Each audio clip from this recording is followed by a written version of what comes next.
한국과 미국, 일본 안보실장이 서울에서 회의를 열고 새로운 대북 이니셔티브 추진에 뜻을 모았습니다. 사이버 범죄를 비롯해 대북 공조의 범위를 확장, 강화하기로 했는데요. 별도로 한미 양국은 기술 동맹도 공고히 했습니다. 최지숙 기자입니다.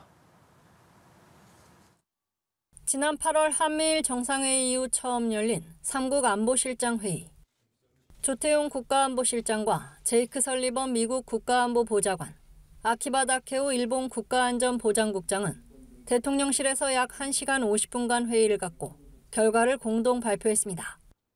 북한의 비핵화 의무와 군사협력 금지 의무를 재확인하고 이에 대한 국제사회의 철저한 이행을 확보하기 위해 세 나라 간 공조를 강화해 나가기로 했습니다. 또 북한 미사일 경보정보 실시간 공유 등 합의 사안을 차질 없이 추진하고 가짜뉴스 공조도 강화하기로 했습니다. 3국은 특히 북한의 미사일 도발과 함께 사이버 범죄, 암호화폐 세탁 등 포괄적 위협에 대응하는 새로운 대북 이니셔티브를 추진하기로 했습니다. 사이버 대응의 경우 신설된 한미일 사이버 워킹그룹을 기반으로 북한의 해킹과 IT 근로자 파견을 통한 외화벌이를 차단한다는 방침입니다.